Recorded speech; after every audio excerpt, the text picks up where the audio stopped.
కల్వకుంట్ల కిషన్ రావు పేరు పెట్టేసిండిగా కేసీఆర్కు దత్తపుత్రుడిగా మారిన కిషన్ రెడ్డి అంటూ వీళ్ళు మంచుకుంటారు. ఇక ఒకళ్ళ మీద ఒకళ్ళు ఇట్లా వేసుకుంటారు అన్నట్టు. ఇగో ఎక్సైజ్ కానిస్టేబుల్ సౌమ్య కుటుంబానికి ₹1 చెక్ అందిస్తున్న ముఖ్యమంత్రి రేవంత్ రెడ్డి, మహేష్ గౌడ్ అంటూ ఇగో అంటే చూడుర్రి, ఎక్సైజ్ కానిస్టేబుల్ చనిపోతే సరే ఇవాళ ఆ కుటుంబానికి ₹1 ఇచ్చేది అది వేరే, కానీ అసలు ఆ దాడి జరగడానికి కారణమైంది, దాని వెనకాల ఉన్న మూలమైంది, అసలు ఎవరి ఏ శాఖ తప్పిదం వల్ల అట్లాంటి మరి శక్తులన్నీ కూడా అయిపోతూ ఉన్నాయి, వాటన్నిటిని కూడా అరికట్టాల్సిన బాధ్యత ఎవరి మీద ఉంది. ఇలా అయిన తర్వాత ఇవ్వడం కాదు, అసలు కాకుండా చూసుకోవాల్సినటువంటి బాధ్యత ఎవరనేది ఒకటి. కేసీఆర్ కేటీఆర్ హరీష్ను కాపాడుతోంది ఆయనే. కాళేశ్వరంలో అవినీతి జరిగిందని చెప్పింది బీజేపీయే, అందుకే సిబిఐకి ఇచ్చాం. కేసీఆర్ కేటీఆర్లో అరెస్ట్ ఎప్పుడు? ఒకసారి ఆలోచించండి. ఇది మళ్ళీ చర్చ చేసుకున్న ఒకటే మాట. ఇక్కడ ఉన్నటువంటి ప్రతిపక్షాలు ఆనాడు బీజేపీ కాంగ్రెస్ ఇద్దరూ కలిసి ఒక నాటకం ఆడారు. ఏం నాటకం అంటే, కేసీఆర్ చేస్తున్నటువంటి పనులన్నిట్లల్లా ఏదో ఒక తప్పిదాన్ని వెతికి దాన్ని కల్వకుంట్ల కిషన్ రావు పేరు పెట్టేసిండిగా కేసీఆర్కు దత్తపుత్రుడిగా మారిన కిషన్ రెడ్డి అంటూ వీళ్ళు మంచుకుంటారు. ఇక ఒకళ్ళ మీద ఒకళ్ళు ఇట్లా వేసుకుంటారు అన్నట్టు.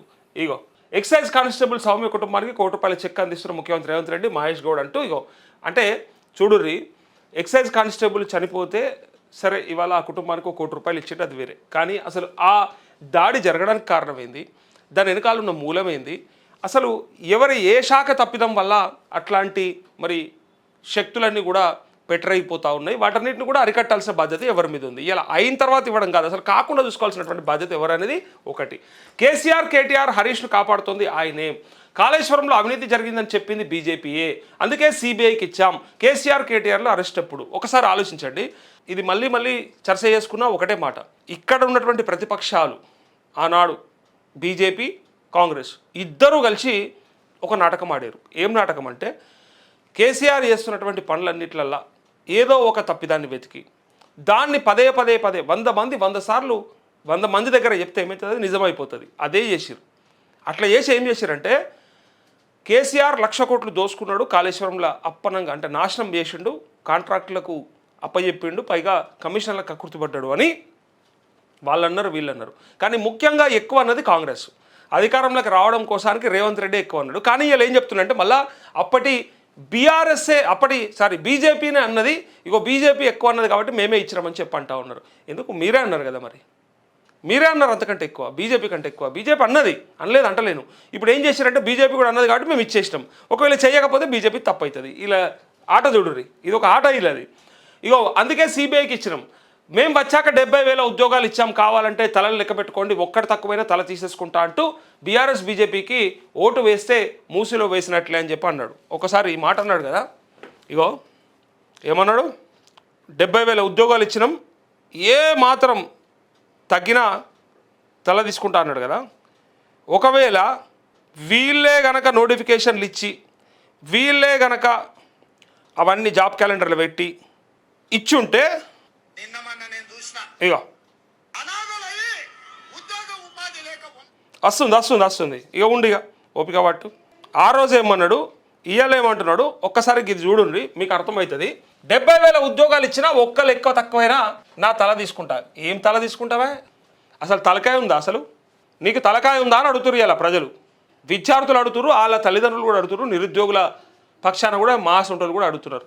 నీకు అసలు తలకాయ ఉందా? ఫస్ట్ ఉంటే నువ్వు అన్న మాట ఏంది, మీరు ఇచ్చిన హామీ ఏంది, ఇలా చేసింది ఏది, ఇది ఎట్లున్నదంటే, ఇగో చూసిరా, నేను 1000 ఉద్యోగాలు ఇచ్చినా ఒక్కటి లెక్క తక్కువైనా సరే నేను తల నరుక్కుంటా అంటే, నిన్ను 1000 ఎవడు అడిగిండు, 1000 ఎవడు చెప్పిండు, 1000 ఇస్తారా చెప్పుర్రి. ఇప్పుడు మళ్ళీ కొంతమందికి బుద్ధి పుడుతుంది, ఆ 10 ఏళ్ళలో వాళ్ళేమి ఇచ్చిర్రు, 10 ఏళ్ళలో వాళ్ళు ఎన్ని ఇచ్చిండ్రు, వాళ్ళు ఇవ్వలేదు. 1,53,000 1,43,000 ఏమో ఇచ్చిర్రు. ఆ ప్రకారంగా వాళ్ళు శ్వేతపత్రం విడుదల చేసిర్రు, అది చూపించారు, అదంతా రాష్ట్రం చూసింది, అందుకోసానికి వాళ్ళు ఓడగొట్టి పంపించినాం. కానీ ఈ పీకుడు మంతలు ఏం చెప్పిరాయా, సంవత్సర కాలంలో 2 లక్షల ఉద్యోగాలని చెప్పిండ్రా లేదా, సాక్ష్యం ఉందా లేదా? మరి అది ఇడిచిపెట్టి ఇలా 70,000 ఇచ్చినామని గొప్ప చెప్తున్నారు. 70 ఎవడు అడిగిండు అసలు నిన్ను? పోనీ అలా నీ ప్రభుత్వంలో నువ్వు వచ్చినాక చేసిన నోటిఫికేషన్లు ఎన్ని, మరి ఇప్పుడు ఇంప్లిమెంట్ చేస్తాన జాబ్ క్యాలెండర్ ఇది, ఆ నోటిఫికేషన్లు ఎక్కడ పోయినాయి అది మాట్లాడదాం. ఫస్ట్ దానికంటే మొదలు వీళ్ళు చెప్పినటువంటి ఈ దొంగ మాట ఏదైతే ఉందో ఒకసారికి చూడుండే. వీళ్ళు అన్నారా లేదా చూసిన తర్వాతనే మీరు అర్థం చేసుకోండి. ఆ రోజు ఏమన్నాడు, ఇవాళ ఏం మాట్లాడుతుండు, మీరు చేసేదేమో గిట్లుంటాయి అంటే మళ్ళీ నొప్పి అవుతుంది మీకు. అరే ఇంత దారుణం ఉంటుందా? చెప్పేటప్పుడు మాత్రం ఓ మీకెందుకు సరూర్ నగర్ స్టేడియంలో, అది కూడా ఈడగాదు అడగాదు, సరూర్ నగర్ స్టేడియంలో ప్రియాంక గాంధీని తీసుకొచ్చి బ్రహ్మాండమైనటువంటి హామీ ఇప్పించి చూసినరా ఇగో కేసీఆర్ ఇంటికొక ఉద్యోగం ఇయ్యకపాయే, మేము ఇస్తాం అయితే పక్క సంవత్సర కాలంలో 2 లక్షలు అని చెప్తిరి. యాడున్నాయి 2 లక్షలు ఇవ్వాలి చెప్పాలి, వీళ్ళు చూపెట్టాలి, ఇవ్వాలా ప్రజలకు చూపెట్టాలి. ఇలా అది ఎప్పుడు కాదు, అది గొప్ప అనుకుంటారు వాళ్ళు. మీరు చెప్పింది చేసింది ఇలా ఈయన ఇంకా వీళ్ళే పక్క పొంటి వనికి పుట్టిన బిడ్డలు మా బిడ్డలు అని చెప్పుకునే దౌర్భాగ్యమైన పరిస్థితులలో ఉంటే దాన్ని గొప్పగా చెప్పుకొని మాట్లాడతారు. ఇవాళ చూడండి, నిన్న మొన్న నేను చూసిన యాదవులకు గొర్రెలు ఇస్తాం, గౌడులు ఈదులు గీసుకోవాలి, మాదిగలు చెప్పులు కుట్టుకోవాలి, మా ముదిరాజు సోదరులు చేపలు పట్టుకోవాలి, మా ఎరకలోళ్ళు పందులు పెంచుకోవాలని ముఖ్యమంత్రి అంటున్నాడు. నేను అడగదలుచుకుని వేరేది నుంచి శ్రీమతి సోనియా గాంధీ గారు 60 ఏండ్ల సుదీర్ఘమైన పోరాటాన్ని 1569 మంది విద్యార్థుల ఆత్మ బలిదానాలను దృష్టిలో పెట్టుకొని ఈ 60 ఏళ్ల ఆకాంక్ష నెరవేర్చి తెలంగాణ రాష్ట్రం ఇస్తే ఇవాళ యాదవులు గొర్రెలు పెంచుకోవడానిక, ముదిరాజులు చేపలు పట్టడానిక, గౌడన్నలు కళ్ళు తీసుకోవడానిక, మా బోయలు అనాథలయ్యి ఉద్యోగ ఉపాధి లేక వలసలు పోవడానిక. ఉద్యోగ ఉపాధి అవకాశాలు ప్రతి వాళ్లకు ఉద్యోగ అవకాశాలు రాకపోవచ్చు, కానీ కుల వృత్తులను చేతి వృత్తులను బలోపేతం చేసి వాళ్ళకి అవకాశాలు కల్పిస్తే ఆ కుటుంబాలు ఆర్థికంగా నిలబడతాయి. ఆ కుటుంబాలు ఆర్థికంగా నిలబడితే వాళ్ళ పిల్లలను చదివించుకోవడానికి అవకాశం ఉంటుంది. కొంచెమైనా సిగ్గుండాలనే తెలంగాణ సమాజం ఏమనుకుంటుందని ఇంత సిగ్గుశరం తప్పిపోతారా 10 నెలలకే, 2.5 సంవత్సరాలకే ఇంత సిగ్గుశరం తప్పిపోతారా అని మనం కూడా అడుగుతూ ఒక మాట, ఇగో మీరే చూడండి ఒకసారి, ఇగో ఇంత క్లియర్గా ఒక్కసారి చూడండి. ఇగో యువ డిక్లరేషన్ నేను ఇప్పటికీ చాలాసార్లు చూపించిన, మళ్ళీ చూపిస్తా, ఎందుకంటే వాళ్ళకి సిగ్గచ్చేదాకా మనం చూపెట్టాలి. అమ్మ ఎవరిని పిచ్చోళ్ళు చేస్తున్నారు, ఎవరు నాగం చేస్తున్నారు, 2 లక్షల ఉద్యోగాలు ఇస్తామని చెప్పి అది విడిచిపెట్టి ఇలా సేమ్ రైతు బంధు కదా నేను ఎక్కువ ఇస్తాను ఒక్కసారి ఎక్కువ ఇచ్చి మొత్తం ఎగబెట్టిగా ఇచ్చిన అన్నట్టుగా చెప్పుడు. మరి ఎంతవరకు కరెక్ట్ అవుతుందో ఒక్కసారి ఇగో వీళ్ళ దాంట్లోనే ఇగో వీళ్ళే ఇచ్చిన యువ డిక్లరేషన్లో క్లియర్గా ఆనాడు ప్రియాంక గాంధీ చెప్పినటువంటి మాటలే కాకుండా మన దగ్గర పూర్తి సాక్ష్యం ఉంది, పూర్తి వీడియో ఉంది, అన్నీ ఉన్నాయి. ఇగో ఇది కాదా అవునా మీరే చెప్పురు ఒక్కసారి.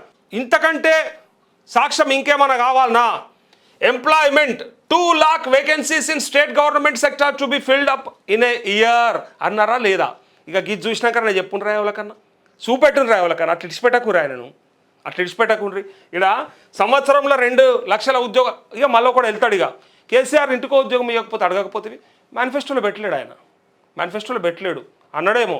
ఇక్కడ ఉన్నటువంటి ఆంధ్ర ఉద్యోగులందరినీ పంపించేస్తే పైగా మన జోనల్ సిస్టమ్ ద్వారా నష్టపోతున్న విద్యార్థులందరికీ కనుక అవకాశాలు కల్పిస్తే మన ఇంటికి ఒక ఉద్యోగం తెచ్చుకోవచ్చు అన్నటువంటి మాటను పట్టుకొని మీరు ఎన్నో అడిగినారు, మేము కూడా అడిగినాం మీ లెక్కనే. ఇలా నరేంద్ర మోడీ కదా నల్లధనం తీసుకొస్తే ఆ నల్లధనాన్ని ఈ దేశ ప్రజలతో భాగిస్తే ఒక్కొక్కరికి ఒక 15 లక్షల రూపాయలు వస్తుందని ఎట్లయితే చెప్పిండో, భాగిస్తే అంటే భాగిచ్చి నేను ఇస్తా అని చెప్పలేడట ఆయన, అది కూడా చెప్పాడు. అదట జుమ్లా అది మనం ఇంతకుముందు విన్నాం.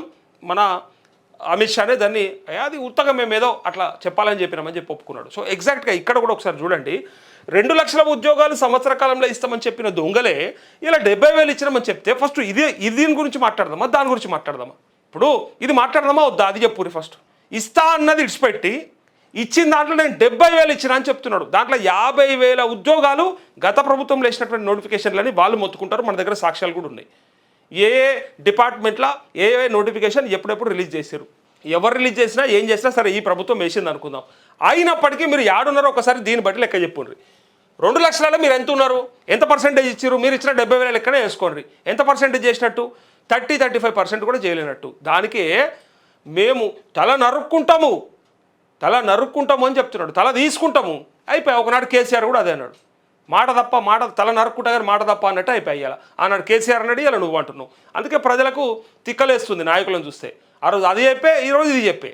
ఇలా నువ్వే చెప్తివి అందరికి ఉద్యోగాలు సాధ్యం కాదని. పైగా నేను 70,000 ఇచ్చాను. నీ 70,000 ఎవరు అడిగిరాయా నాకు అర్థం కాలే. 30 లక్షల మంది విద్యార్థులు ఉన్నారు ఆగమైపోయినారని చెప్పినావు కేసీఆర్ పాలనలో. మరి ఇలా రావాలి కదా వాళ్ళందరికీ, అందరికి కాకుండా కొందరికని ఇవ్వాలి కదా. కనీసం నువ్వు చెప్పిన కాడికి 2 లక్షల ఉద్యోగాలను ఇవ్వాలి కదా, నిరుద్యోగ భృతాన్ని ఇవ్వాలి కదా, కనీసం అదన్ని ఇవ్వాలి కదా. మీ డిక్లరేషన్లో ఉంది కదా, మీరే ఇచ్చిండ్రు కదా. ఎవరు చెప్పిర్రు? ఇదంతా మీరు ఇచ్చినటువంటి మాటనే కదా. అరే ఇంత క్లియర్గా ఇక్కడ మీరు ఇచ్చి మీ హామీలోంటి అడుగుతూనే మీకు ఇలా నొప్పి అవుతుందే, మరి ఇలా ఎందుకు ఇయర్ చెప్పాలి ఒక్కసారి? ఎందుకు ఇయర్ చెప్పండి. అగో every girl student above 18 years will be given e scooter free అట.